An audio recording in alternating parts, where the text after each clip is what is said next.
Subscribe करें हमारे YouTube channel साधना gold को और पाएं वीडियो सबसे पहले। और हाँ, बेल आइकन दबाना ना भूलें। एक दिन भगवान श्री कृष्ण ने एक लीला की। गोप वृंदों के साथ कुछ दूर चले गए। मार्ग में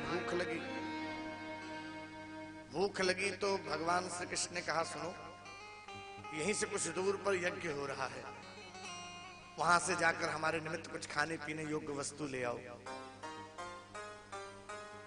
अब खाने पीने योग्य वस्तु ले आओ, इस विचार से कुछ चले और जैसे चल करके यज्ञ भूमि में पहुंचे, ब्राह्मण लोग स्वाहा स्वाहा कर रहे थे। अब यज्ञशाला से निकलने जा रहे थे।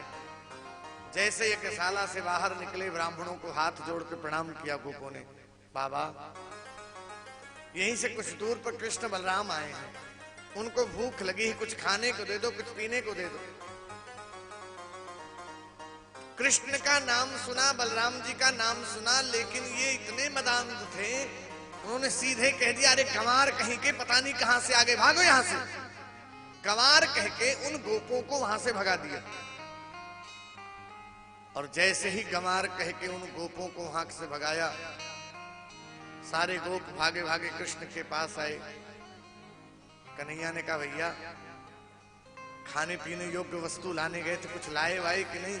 लाए हैं। खाओगे क्या? बोले, क्या लाए हो? बोले, आग के अंगार लाए हैं। आग लाए हैं, खाओगे क्या? बोले, ऐसा क्यों? बोले, भैया आग लाए हैं। बोले, और क्यों ना? बोले, ऐसी जगह भेज दिया जहां खाने को तो कुछ मिला नहीं, बल्कि उल्टे सीधे अपशब्द सुनने को मिल गए। बोले, मांगा किससे था? बोले, यज्ञ में जो ब्राह्मण थे उनसे मांगा। बोले, यही तो अपराध कर गए। वहां गए थे तो वहां उनसे न मांग करके माताओं से याचना करनी थी, माताओं से बोलना था। बोले, कन्हैया, अगर आप कहते तो हम फिर चले जाते हैं, लेकिन दोबारा अगर ऐसा हुआ तो हम फिर कहीं नहीं जाएंगे। अरे जाओ तो सही। अब ब्राह्मण लोग यज्ञशाला में प्रवेश कर गए थे। स्वाहा स्वाहा स्वाहा चल रहा था, आचमन करके मौन है। इतने में गोप वृंद आते दिखाई पड़े। गोप वृंदों को देखें, करें, उससे पहले कहते करते रह गए, ये घर के अंदर घुस गए। अंदर माताएं थी। पूज्य गुरुदेव भगवान कहते हैं, जैसे ही घर के अंदर गई, माताओं ने कहा, आई आई बच्चों, कहां से आना हुआ?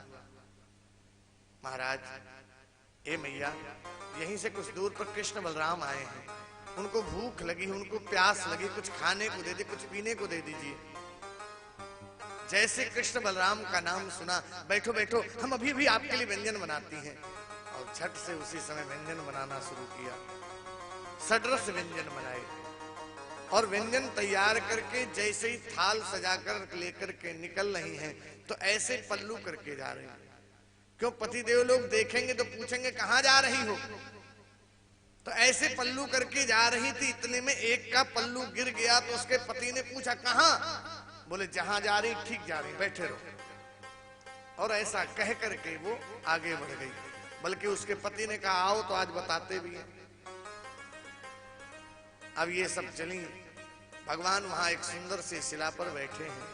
श्यामं हिरण्यपर्धिं वनमाल्यवर्ह धातु प्रवाल नटवेशमनुव्रतांसे विन्यस्तहस्तमधुनाब्जमब्जं कर्णोत्पलालक कपोज मुखाब्जहासम। भगवान मंद मंद मुस्कुरा रहे थे और भगवान की उस मुस्कुराहट को देख करके, श्यामं हिरण्यपर्धिं वनमाल्यवर्ह, एक सुंदर सी शिला पर बैठे हैं, पांव के ऊपर पांव रख करके। श्याम वर्ण स्वरूप भगवान इतने मंद मंद मुस्कुराते हुए इतने सुंदर लग रहे थे। ये ब्राह्मणों की पत्नियां जैसे पास में पहुंची, भगवान को सीधे वंदन किया और कहा, प्रभु, ये आपके लिए कुछ खाने योग्य वस्तुएं लाई हैं, इसे आप स्वीकार करें। सामने रख करके फिर हाथ जोड़कर कहते, प्रभु, अगर आप कहो तो हम अपने हाथों से आपको खिला दें। हाँ हाँ माताओं, क्यों नहीं, आप खिलाओगे तो और अच्छा लगेगा। और जैसे ही माताओं ने भगवान को खिलाया, परीक्षित उसी पल उन माताओं का हृदय बदल गया। क्यों? भगवान ने जब कहा कि आप सब अपने अपने घर चली जाओ, तो कहा प्रभु हम घर नहीं जाएंगे। क्यों? घर जाएंगी तो पति देव लोगों ने कहा आज लौट कर आओ तो हम बताएंगे। ऐसे स्थिति में हम घर कैसे जाएं? भगवान ने कहा जाओ तो सही। जिस पर राम जी की करुणा हो जाती है उस पर सबकी करुणा होती है। जैसे ये ब्राह्मण स्त्रियां घर लौट कर आई, उनके पति देव लोग दरवाजे पर पहले से खड़े हैं। क्या वो डंडा लेकर खड़े? बोले नहीं, हाथ जोड़े खड़े हैं। हे देवियों, आप बड़भाग्नी हो। दिग्जन्मनस्त्र विधि विद्याम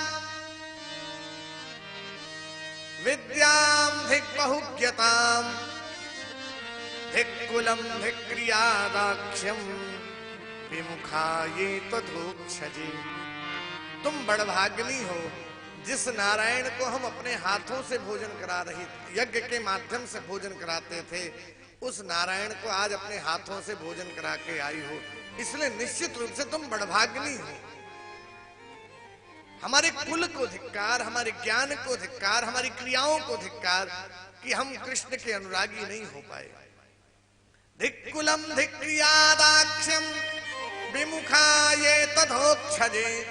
हम सम्मुख होकर के भगवान हमारे निकट थे लेकिन हम विमुख हो गए। तुम बड़भाग्नी हो। और झट से पांव को छूना चाहा। क्या करते महाराज, ये आपके प्रताप से ही तो हम सेवा कर पाई हैं। आज जो हम प्रभु को अपने हाथों से भोजन करा के आई हैं, ये आप सबके ही यज्ञ फल पुण्य का प्रभाव है, हमारे में मिला है। दोनों एक दूसरे को श्रेय दे रहे थे। यहां पर जो सुंदर सीख मिलती है, भगवान ये सीख दिखाना चाहते हैं। कब किस रूप में नारायण तुम्हारे द्वार आ जाए कोई भरोसा नहीं है। इसलिए द्वार पर कोई याचक आए, भोजन मत कराओ, अन्न मत दो, पैसा मत दो, लेकिन कुछ न कुछ भोजन जरूर करा दो।